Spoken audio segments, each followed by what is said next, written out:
नमस्कार, मैं पुलिस सुरक्षा मैगजीन की तरफ से editor in chief Karanjeet Kaur, Punjab state board से। आज हम मिलने आए हैं राजिंदर सिंह आईपीएस, जो कि farmer director general of police Punjab state human right commission Chandigarh से। आज हमें उनसे रूबरू होने का मौका मिला है।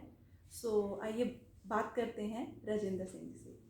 सर, आपको बहुत बहुत नमस्कार हमारी तरफ से और पुलिस सुरक्षा टीम की तरफ से। सर, मेरी जो पहले आपसे क्वेश्चन है, आपकी जो जर्नी वो कैसे स्टार्ट हुई? मैं किरणजीत कौर, पुलिस सुरक्षा मैगजीन दे ऑर्गेनाइजर्स और जो भी सुन रहे हैं उनके लिए अपनी तरफ से फर्स्ट ऑफ ऑल नए साल की मुबारकबाद देता हूँ। सभी को नमस्कार करता हूँ। ये यात्रा जो किरणजीत पूछ रही है, कोई मोर देन 3 डिकेड्स लंबी है।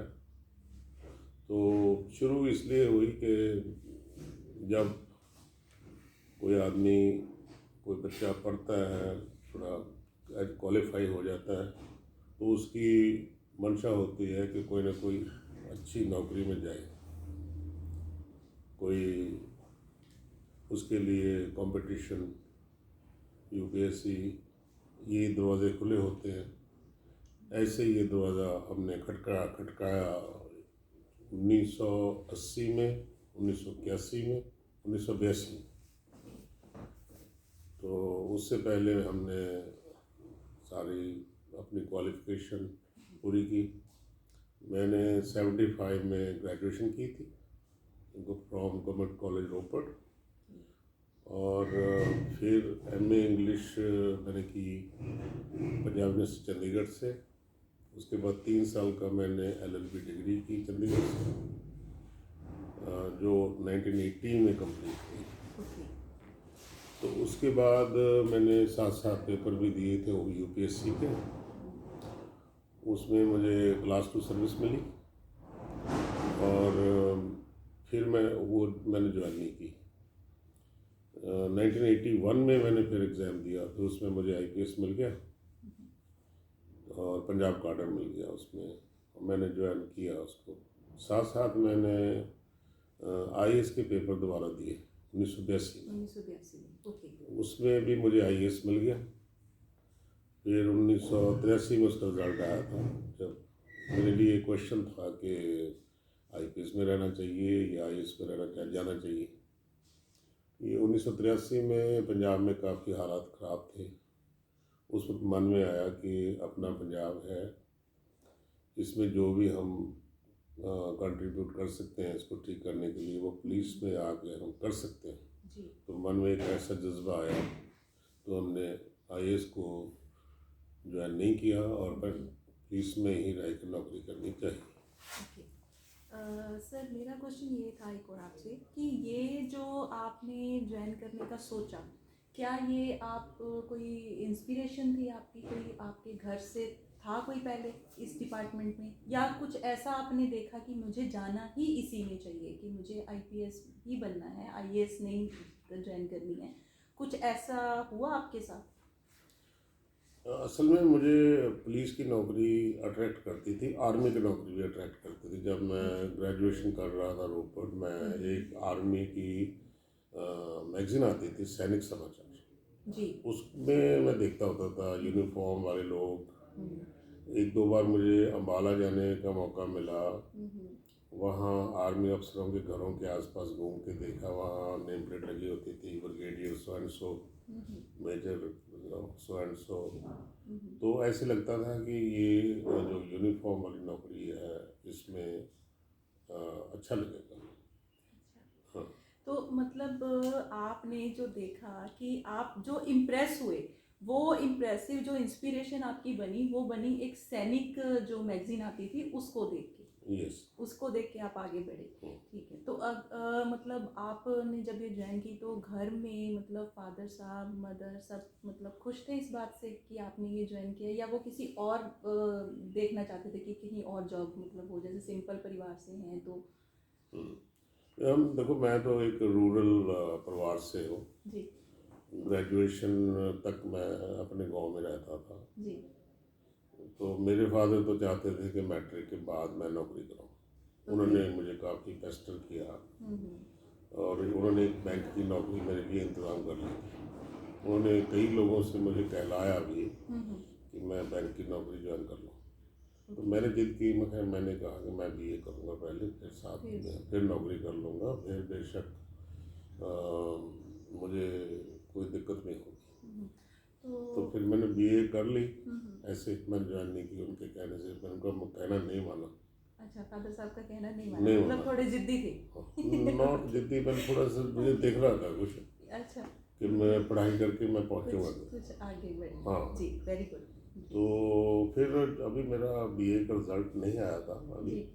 मुझे सेक्रेटरीट में नौकरी मिल गई, पंजाब सेक्रेटरीट में। तो फिर मैंने वो ज्वाइन कर ली जी। तो साथ साथ मैं इवनिंग कॉलेज में पढ़ा हूँ, एमए और एलएलबी मैंने इवनिंग में की। जी हाँ, जो यूनिवर्सिटी तो की क्लासेस चलती 3 काम मैं इकट्ठे चला रहा था, नौकरी, जी, इवनिंग में पढ़ना और साथ साथ कंपटीशन की तैयारी।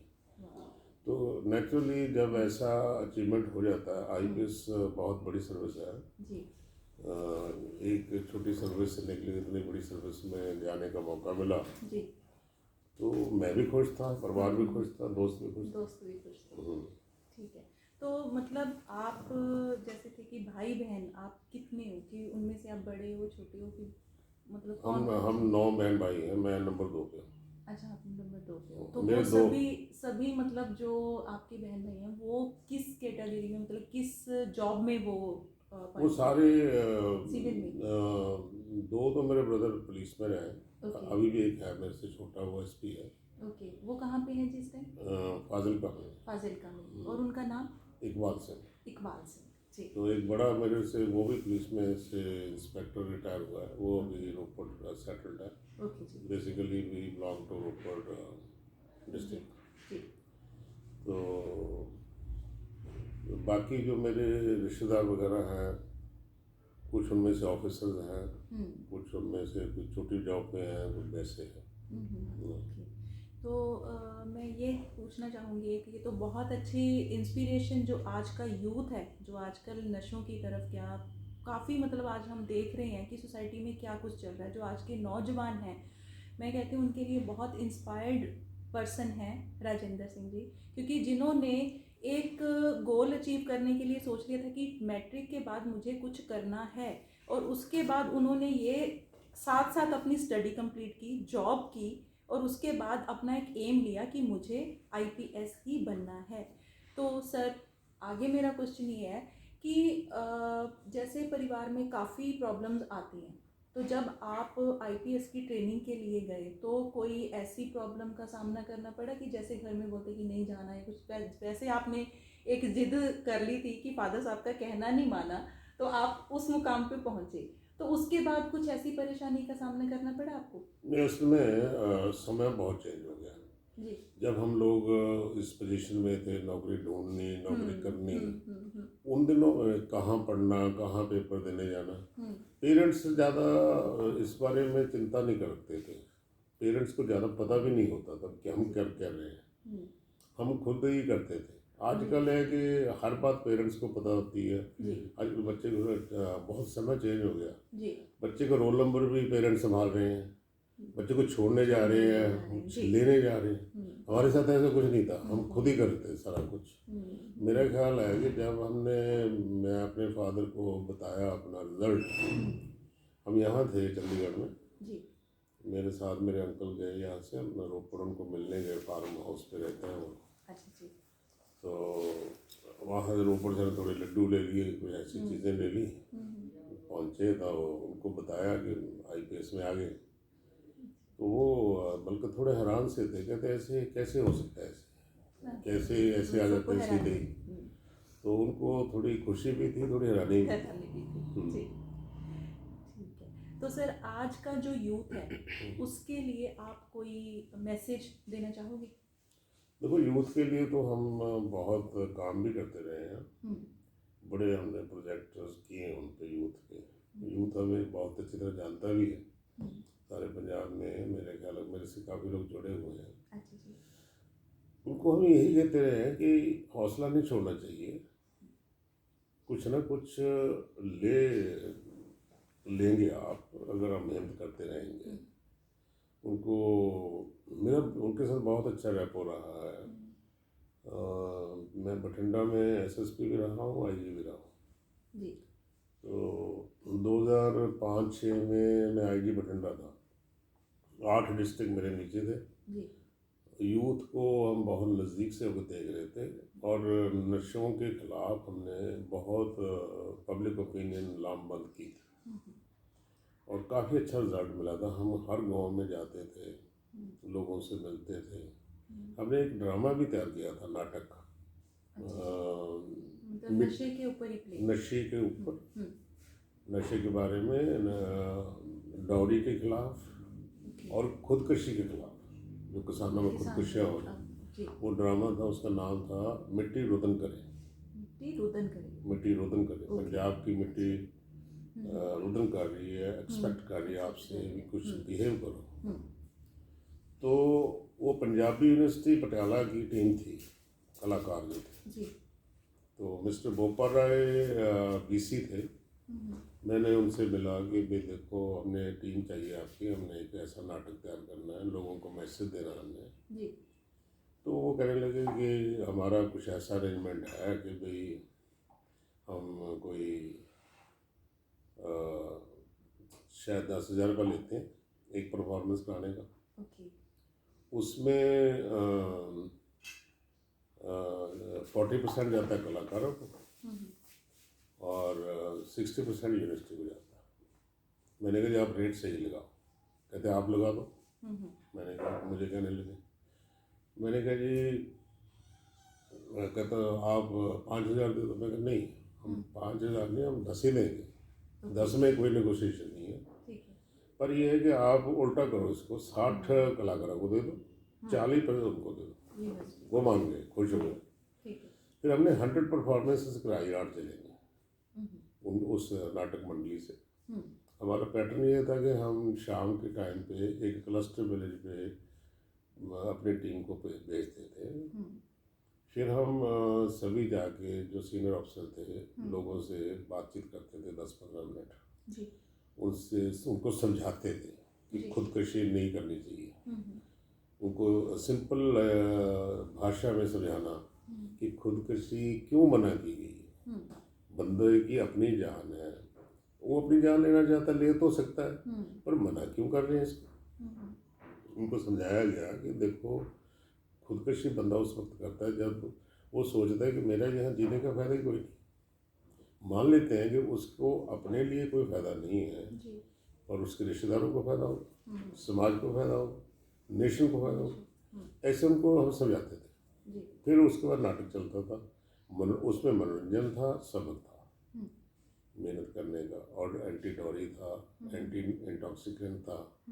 उसके बाद हम फिर लंगर खाते थे बैठ के पंगत में, संगत पंगत होती थी। कुछ लोगों के वहाँ ग्रीवेंसेस होते थे, वो भी रिड्रेस हो जाते थे, किसी की अर्जी फर्जी को। ऐसा बहुत अच्छा रैपो रखा है ऐसे।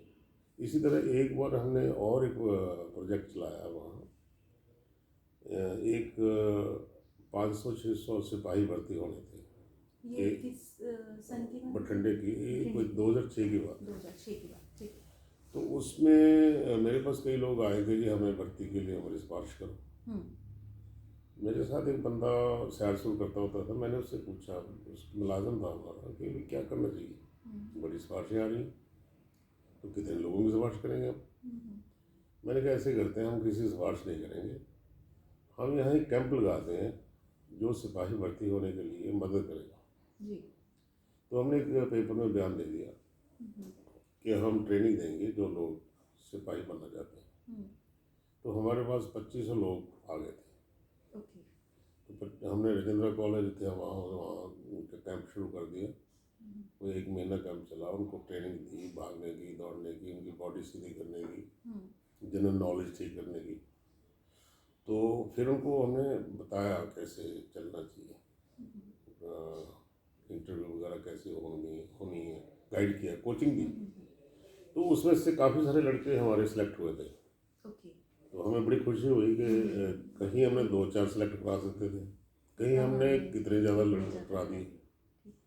तो ऐसे हम लोगों से इनसे मिलते रहते थे और चाहते हैं कि ये लोग बुरी आदतें छोड़कर मन में विश्वास रखें, अपने आप को निश्चय करें, मेहनत करें, कुछ ना कुछ निकल आएगा, हल निकल आएगा। कोई ना कोई प्राइवेट बिजनेस हो सकता है, कोई नौकरी मिल सकती है, बहुत सारे दरवाजे खुल सकते हैं अगर आप निश्चय से अपना गोल अचीव करें। डिटर्मिनेशन से। बहुत अच्छा। और ये जो कंपटीशन है, यूपीएससी का कंपटीशन है, पंजाब के लड़के के लिए खासतौर पे है कि वो इसको इतना डिफ़िकल्ट मत समझें। ये बहुत इजी है अगर आपका डिटर्मिनेशन निश्चय हो तो इतना ये इतना डिफ़िकल्ट नहीं है अगर वो चाहें मन में निश्चय कर लें। कई लोग ऐसे हैं कि वो डिफ़िकल्ट चीज़ से फ्रस्ट्रेट हो गए, उठे सीधे कोई काम करने शुरू कर देते हैं। उनको भी चाहिए कि ऐसा नहीं, कोशिश करनी चाहिए अपनी तरफ से। बिल्कुल, बहुत अच्छा रहा जी। आज का जो यूथ है उनके लिए बहुत अच्छी इंस्पिरेशन है कि इन्होंने अपनी जॉब के टाइम से ही यूथ को इंस्पायर करना शुरू किया, उनमें एक जज्बा जगाया कि कोई भी काम इम्पॉसिबल नहीं है, पॉसिबल हो सकता है अगर आपने कोई गोल अचीव करना है। तो सर आपका बहुत बहुत धन्यवाद कि आपने पुलिस सुरक्षा मैगज़ीन में अपना इतना कीमती समय दिया हमें। और मैं आपसे एक और निवेदन करना चाहूँगी कि हमारी पुलिस सुरक्षा मैगज़ीन के लिए भी कुछ 2 शब्द आप बोलना चाहेंगे? राइट, ये आपका जो उद्यम है अच्छा है। देखो ऐसा है, हमें बहुत ज़रूरत महसूस होती है कि पुलिस को लोग समझ सकें जी। पुलिस के जो कामकाज हैं उसको लोग स्वीकार कर सकें। तो नेशनल लेवल पे पुलिस का इमेज अच्छा हो सके। नेशनल लेवल पे पुलिस का इमेज, पंजाब पुलिस का इमेज 2 तरह का है कि एक तो ये बहुत सख्त पुलिस है और जब कोई काम करना चाहती कर लेती है। दूसरा थोड़ा सा नेगेटिव भी है कि ये थोड़े से ज्यादती कर देती है। तो ये चीज़ें जब सुनने में आती हैं हमें अच्छा तो नहीं लगता, नेगेटिव प्रोपेगेंडा। तो उसके लिए तो एक ऑनगोइंग एफर्ट है हमारी सभी की, सीनियर लीडरशिप का जो पुलिस की वो भी कोशिश करती है। उसमें ये सुरक्षा मैगज़ीन जो है, पुलिस सुरक्षा मैगज़ीन काफ़ी अच्छा रोल निभा सकती है कि लोगों के अंदर एक ब्रिज बन जाए जी। कि लोग आपस में कैसे पुलिस को समझें, पुलिस लोगों को समझे। हमने एक और भी एफर्ट किया था कि हमने पुलिस लाइंस में स्कूल खोले थे जी। ख़ास तौर पे जब टेररिज्म में हमारे बच्चे सेफ नहीं थे। तो वो मेरा ख्याल है 10-11 स्कूल हैं, उसमें से 4 स्कूल मैंने खोले थे। बठिंडा में खोला, लुधियाना में खोला, फिलौर में, पटियाला में। ये 2006 की बात है? ना, उससे काफ़ी देर पहले से शुरू हुए, 90 से शुरू हुए। 90 से, ओके। तो उनमें उसमें काफ़ी बच्चे पढ़ रहे हैं, उसमें कोई 2-2 हज़ार बच्चा पढ़ रहा है। ठीक है, अभी भी प्रेजेंटली? अभी भी चल रहे हैं, प्रेजेंटली, ओके। 10-12 स्कूल हैं। तो उसमें पुलिस के बच्चे भी हैं, पुलिस पर्सनल के बच्चे भी हैं, पब्लिक के बच्चे भी हैं। तो वो भी हमने ये सोचा था कि जब बच्चे हमारे आपस में मिलेंगे वो एक ब्रिज का काम करेंगे, पुलिस और पब्लिक पीपल में एक नज़दीकी लाने। तो ये आपकी मैगज़ीन वो कर सकती है, इसमें पोटेंशियल है। और ये अच्छा है कि आपने इसको हिंदी में लिया मीडियम, क्योंकि सारे देश में इसका मैसेज जाना चाहिए। साथ साथ हमारे जो पुलिस वाले मुलाजिम हैं उनके पास काफ़ी क्रिएटिव मटेरियल है। काफ़ी सारे मुलाजिम किताबें लिख रहे हैं, पोइट्री लिख रहे हैं। 2-3 बुक्स तो मैं रिलीज़ कर चुका हूँ उनकी, जिन्होंने पोइट्री लिखी है। अच्छा, मैंने भी एक बुक लिखी थी, एक हौलदार की बायोग्राफी लिखी थी मैंने, तो वो पंजाबी में लिखी मैंने। तो साथ साथ अगर पंजाबी मीडियम होता है तो ये लोग थोड़े कंफर्टेबल है, हमारे जो मुलाजिम हैं हिंदी और इंग्लिश में इतने कंफर्टेबल नहीं। वो भगवंत मान ने बड़ा अच्छा कहा, कहते हैं उसने मजाक में कहा कि पंजाब का गबरू इतना मौत से नहीं डरता जितना इंग्लिश से डरता है जी। बिल्कुल सही, बिल्कुल तो सही। ये मतलब इनको एक्सप्रेस करने का मौका अगर मिले, या आप उनकी जो भी क्रिएटिव आर्टिकल्स हों जी उसको ट्रांसलेट करके इसमें छाप दें जी, तो अच्छा लगेगा। बिल्कुल जी। हमारी ये पूरी कोशिश रहेगी सर हम्म, कि हम अपनी पंजाब पुलिस जो है हम उनको आगे लेके आएँ और उनमें जो क्रिएटिविटी है जो पूरी इंडिया तक जाए, और जितने भी हमारे क्रिएटिव भाई हैं यहाँ पे पुलिस डिपार्टमेंट में, उनका जो कहते हैं कि उनका जो कार्य है, उनका जो काम है, वो सबको हमारी मैगजीन की तरफ से पता चले। बहुत बहुत धन्यवाद सर आपका इतना टाइम निकालने के लिए। Thank you, thank you thank sir. You.